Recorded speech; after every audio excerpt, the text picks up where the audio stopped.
Hello everybody, this is AVRG, VR Geek, and what I wanted to do today is show you a little bit of this fantastic game, but like give you a quick start guide.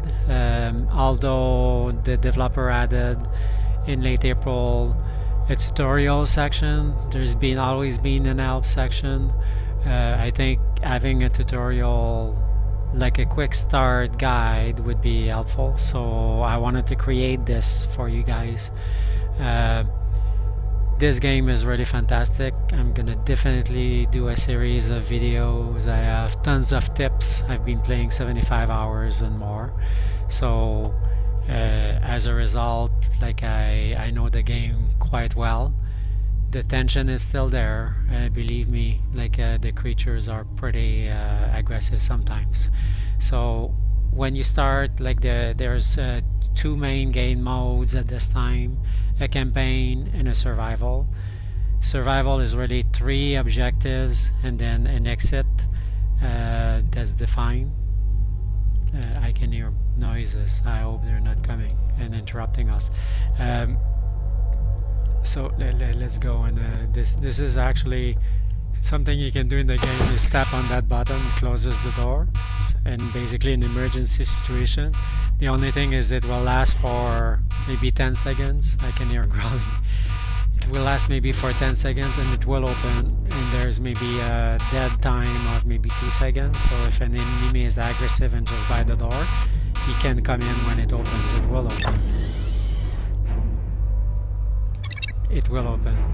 Hopefully they're not gonna come and interrupt us. Let's hope. Let's just pray. So survival is a 3 mission thing, and because you cannot save or cannot interrupt. Oh, yeah.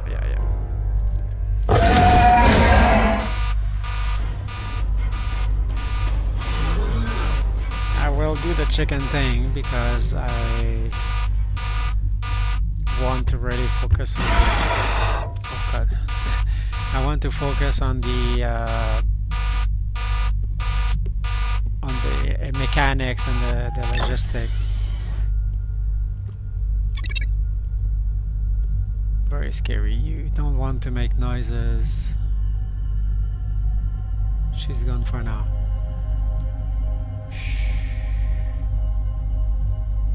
Yeah, she's gone for now. There's like many types of creatures in this game, so some of them are more aggressive than others. She's not an easy one to deal with. Okay, so let's hope that she's gonna leave us alone for a little bit of time. So I was talking about the survival. There's no way to save, and as a result, like it's a little bit more. I would recommend play it after you did the campaign. Campaign is 1 mission and then an exit strategy, and between the missions you take elevators, and it will basically save the basic items that you've not crafted, that you collected, discards the crafted element. So actually at least you carry things over a little bit farther. If you collect money in the game, I'm gonna talk about that, it will stay regardless if you get killed or anything, so it stays in your environment. So it looks like she walked away and she forgot about us, so let's benefit from that. I wanted to talk about the game mechanics in general. So like when you play the campaign, it will instruct you to come to the terminal here, and then you do login. And with the login, you're gonna have a warning question exclamation mark there, and it describes the objective in more detail. You download and it will be on your wrist after. So if you go back, that's the main terminal menu. You have a summary of the 3 objectives, which is at the end you escape evac module 7A pod 2. So 7A is important because if you're in survival mode and you encounter that room 7A, before you do the objective you need to keep track of where you are. I'm gonna give you tips on how to do that. Restore SC firmware, restore plasma frequency, and restore the proton flow. So all puzzle type objectives for this run, but it's randomized. You're gonna have NELT interface there. I'm gonna look at it. you have logs, you collect logs. There's 40 logs to collect. With my 75 hours, I collected 38 out of 40 at the time of this writing, 10 schematics at the time of this this video, and 8 out of 9 creatures that attack you. I'm not sure which one I'm missing. The alt interface, I'm going to talk quite a bit about this, and it covers elements also from your body. So you also see that you can touch for more info. That's what it tells you. I can hear noises.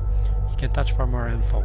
So the first thing is, if you click on the right stick down, like clicking, it's going to recalibrate. Tick. So if you find that you crouch and you get stuck, you just press the click on the right stick controller and it's gonna actually recalibrate. So that's very useful. You can do it at the start of the game, but you should do it like from time to time if you see that it seems that the calibration is off. Left controller, the left stick will go like left, right, forward, backward. With the right stick you pivot, and then the right stick down, not the click, is a crouch.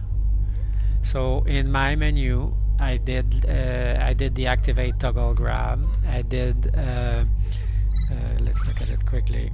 I'm gonna come back there, but I did the activate toggle grip toggle, and then the vignette, and I left the set base movement and the crouch. So this is why I can actually crouch in the game using the down button on the right stick.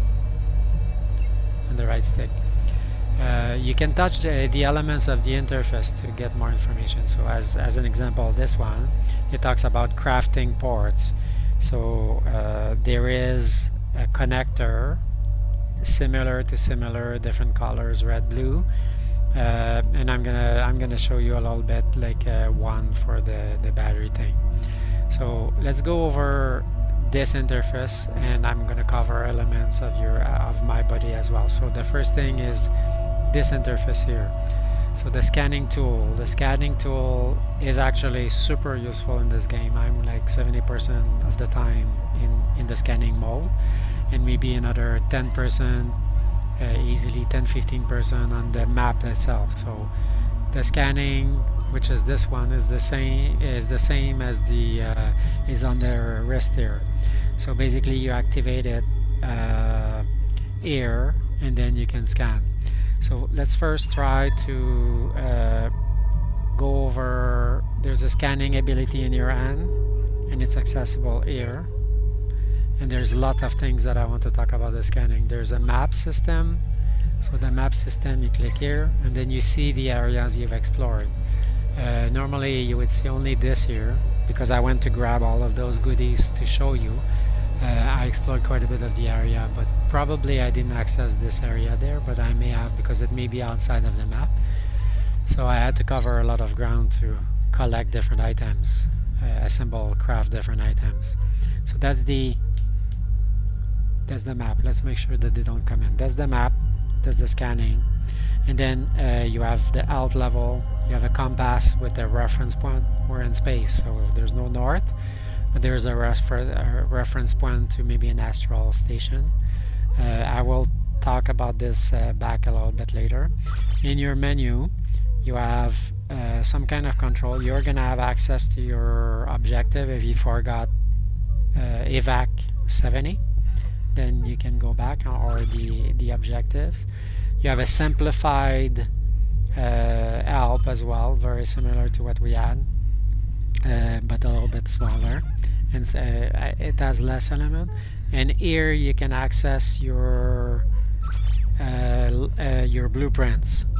So on the terminal, the first time you go, I did mention that the logs, the blueprints, these are the same as on your wrist, and these are not, like, these are the creatures. These are not accessible. These two are not accessible on your wrist. Only the blueprints. So, and you can have some controls. You see that in my inventory I have 14 out of 20. I'm going to talk about the inventory soon. So Okay, so let's go back. It's a good time to go back to the help screen and cover the thing. So we covered pretty much these elements. We did talk about the scan, but I want to talk a lot about the scan. I'm going to talk first maybe about the hacking tool, because the hacking tool is a shorter discussion, I think, demonstration. The hacking tool you have is here as well. That's the same thing. So it's the knob here. You pull it and it goes with a cord like this. Let's make sure we have no visitor. It goes with a cord. You double tap and it will have a knob coming out, like a connector knob. This is a knob, so just to show you with the scan feature, you basically would connect it in the knob, and then for this one is going to be a slider type approach that you have to do to open the safe. What is demonstrated here is a keypad, so I basically connect it. It will show the numbers, and then the digits will get fixed one by one, the 4 digits, and then you enter them on the keypad. So that's basically what the hacking tool is. The scan, lots to say about the scan. The scan is very useful. It goes pretty far. It helps see in the dark, so you see items here. You see items here that I dropped. So one thing that it does is you cannot see, like the game is pretty dark. There's no way you can find objects that easily that you dropped. But this will allow you to see some objects. Another thing is it identifies the types of objects. So as an example here, orange, blue you can interact with, green is out, so you see it, the legend here, and the orange ones are tools, and you're gonna have some objectives which will be gold or yellow type things. So the scan is useful for that. It will scan through it will not scan through glass. So if as an example, this glass there, it's a glass jar, you see it visually, but it would not see the items in there. If there's an item, then you have to break the glass, and basically then you can scan it. So this is about the scanning. Very helpful to find objects, to identify objects. And the last thing about the scanning is if you grab an item and click the scan button, it will give you info about that object if it's an object that's defined in the game. So very useful, multi-functionality. Now the like on your body we covered quite a bit, so we didn't cover the kinetic module here, so which is on the right hand. It's this thing here. So when you actually move your hand around, when it finds something, it will actually like lift and highlight in green, lift the flippers, and then you use the grab and trigger on the right hand and pull it forward and you can grab it. So I love this because it's like really gravity style floating. It's really cool. Another thing that can be done with this, basically it's very useful. As an example, you can do like multi-corrective action type thing. So that's really fun. This is an essential tool as well, because you're going to be able to, when you get in rooms where there's big shelves, like sometimes 3 shelves, you cannot reach the 3rd shelf. I'm playing seated, by the way, and it works very well. A little bit of crouching there, so like basically you tap on the click on the right stick, click down, and then it corrects a little bit. It's going to be bent a bit, but like, you know what, it's not that a big deal, because playing hours and with the stress, it's fun to be seated. Another element, so the grabbing, I talked about it from a distance, the hack, the scan, the running. I'm gonna cover the running now. So basically running is trigger and grab on both ends. Then you do this like this. So the normal walking is this. This is running. So you have to master this, because believe me, you will need it. So let's go back to the help screen. you're gonna the NNC, so the money is this there. So the money is indicated there. So I have 328, which is quite a bit. The reason I have that much is usually the printers are not that frequent, so the printer will look like this. So you can actually use your NNC there, like 50 something units and up, to build items, like one item. There's a dismantler as well. This is even more rare, I think, than the printer. So like and sometimes also like this map. This map is a little bit constrained. Sometimes you'll find terminals where in the corridors where you can access the map, a little bit bigger section of that area that you can see. So it's a little bit useful. It's like a in type approach, but that's basically it. Now I have left inventory and then the actual posters at the waist, as well as how to use items. So you can put items on your waist here. There's two spots, one there, one there. Items can be lit. Basically you can put, like, if it's not a weapon that's lethal, like if it's a light or a torch, you can double tap. This cannot be deactivated, by the way. You can put it on your wrist, you're gonna have light. Another thing I want to show you is the addition to the inventory, but once it's lit, you cannot. There's nothing to do with once it's activated. But if you approach to your inventory tag, it will go in. So I will talk about the inventory a little bit in more details soon. Yeah, so usually I'll put weapons. This is a weapon. I'm gonna put lethal weapons at my waist, so they're easy to grab, and I put them inclinated as a tip, which is a little bit odd, but it actually is much easier to grab the items. So the inventory. Now let's talk about the inventory. The inventory, if I double tap, you see that this will go randomly somewhere inside if I place it there, and there's a counter that tells you 14 out of 20. If I approach it, it will go in. So it's useful for when you want to do it quick. But as you see, I do a pretty decent inventory. Like, I do inventory management quite a bit. I like to be able to organize the stuff so I can grab them fast. So I always my L things. There's L sticks as well. I'm going to show you.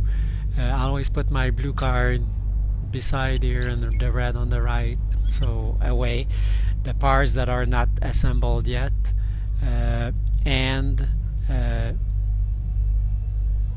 can hear noise, and the things that are not assembled, like the parts that are. And then I would put, like, if like something like this, I had many and I didn't have room on my belt, I would put them there as well.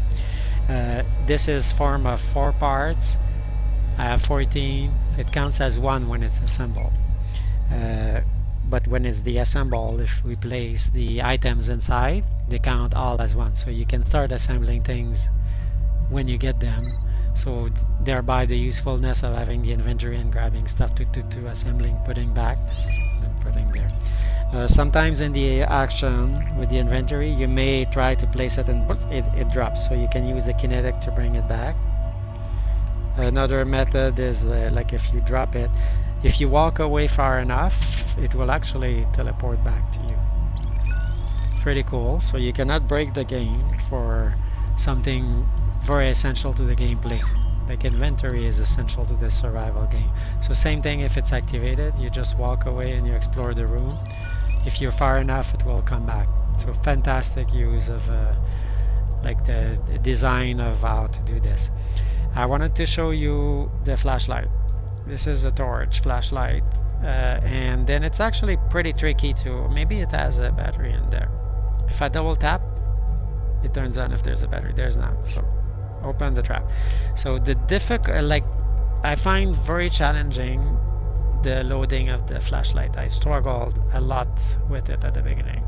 So you can see that this battery has 5 out of 5 level charge. This one has 3 out of 5. So like you should manage the use of the batteries so that they are one-time use devices and there are multi-use devices. Multi-use will drain slowly, whereby the one-time will disappear. So you use the lower level batteries in those instances for the one-time use, and you keep the ones that are highly charged for the multi-use.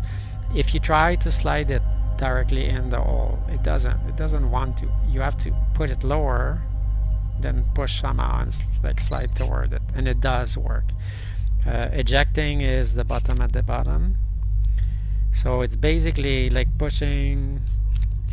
It's a little bit finicky, but it's a little bit difficult. But if you use this methodology, you're gonna find that you can do it all the time. It's very easy. You can turn on the torch, and the fun thing is like the stick, you can put it on you and then walk around. Lit or unlit. So this is a 2 parts combined into one, so you can actually store in your inventory if you wanted to. Talked about this. This shows you the connect, so it's a good time to talk about the connection. I didn't talk about it when I looked at the flashlight, but maybe I can do it since I've done. So basically you see that the battery has a 2 dots connector, and the flashlight has 2 dots connector of opposite color. So that's how you know that things can be assembled, can be connecting. You can explore and do various things. Again, just to reiterate on the scanning that identifies the type of things, you can see that like blue is supposed to be things we can interact with. Terminal we can interact with. This vase we can interact, so actually we can break it. That's an NC, so I'm going to show you. This is a port, so it tells you basically you can interact with. So that's the port that I mentioned, double tap. So but there's no need to open it because the laser sees through boxes, right? Not through glass, but through boxes. And even sometimes you're outside of a door or a room, like the small dead-end rooms, you can scan inside and decide if you want to go in or not. I want to show you how to use the health. Basically, this is a health pen, very small capacity. If you need health and you got attacked and you need health, double click, it will have a needle. Then you stab it to your wrist and then it will give you some health. Even better tool is this one, Star Trek type, laser, double tap, and you basically inject health back in your skin. So really cool tool. You don't need to deplete everything, you can store it back. The sticks, it's a one-time use and that's it. Here, like you can grab it and then you can throw it on the floor. Just a tip, what I'd like to do to save time is when I see them, I attract them and I just slash them down, so it goes in my NNC. So my NNC went up as a result of this. So this is the NNC, and there's a couple of shapes of vases that you can use. Okay, so these are, let's see what they are, data containers, personal data containers. They can be either the logs or the blueprints. So let's double tap on this one and see. This is a log. So if I didn't have log 33, it would go. So I don't need to, I can put them in my inventory, but I don't have to. Once I looked at them, I can dispose of them and they will log in my 33. I don't think it gave me one more. I'd be so lucky. There's many here though, so maybe I'm gonna be lucky and I'm gonna find one I'm looking for. And there could be blueprints. So that's log 9. So basically, just gonna open them very quickly, just because I've been looking for the 2 last logs for a long time. So we're not lucky yet, we don't have blueprints. They're all logs. They're all logs. But basically it will look the same, but it's going to be a blueprint and it's just going to show you how to assemble these things. So let's grab this. There's 2 things I didn't cover yet, and I'm going to cover this one here first. This is a drone. You can actually assemble the drone, like craft one, or sometimes you can find one that's fully assembled, like near a dead body. So double tapping will activate the drone. You leave it floating and it will go. Another thing that I mentioned is there's additional controls here in the middle on your wrist. So this drone has many functions. We can see that there's a drone now. I can click on the drone and I can tell it to do specific things. Right now it follows me. You can tell it to return, or you can tell it to target specific things, and then you can tell it I want like this object as an example, and it tells you which object. So you basically can ask it like try to find stuff for me, and it's actually a pretty cool tool. Look at that, a lot of fun. Okay, so the couple other things I want to cover is this is a beacon. So if you ever encounter that room that you're supposed to go to, evac module 7A, before you encounter objective, you need a way to track where the room is to go back to it. So one thing that's pretty cool as well, similar to the actual drone, which will follow me by the way, is a beacon, ability to have a beacon. So double tapping 1, 2 and releasing activates the back. You place it on the wall. So what this did is when I go to the wrist here, I see the direction of that beacon specifically. So if I turn around, I know that it's like in my back somewhere. So see, there's a dot there. It's actually placed where the arrow of the reference point is. So you can grab the objects that are even the little ones and then remove them if you're careful, and then it's not gonna harm you. So you have to be careful though. So now it's at a different point than the reference is opposite. Reference is that way, like the beacon is that way. Another cool thing about the beacon is that you can have more than one at the same time. And double tapping and holding the second tap will change the color. There's 4 colors. So basically, if I place another beacon for another area, then it will show both beacons on my wrist. Really cool feature. I believe you have to be careful because if you click on these, I think they can be destroyed, so we can test it. I think if you click on this, I don't want to destroy it for nothing. Right now we hear an enemy, so let's go see. I want to show you how to use these two, and I believe I covered the main things I wanted to cover in this quick start video. Remember, I like to a little bit of finickiness here. I like to have my belt things on a specific section, partly belt, and then like the parts that are really not assigned yet. So she's just there.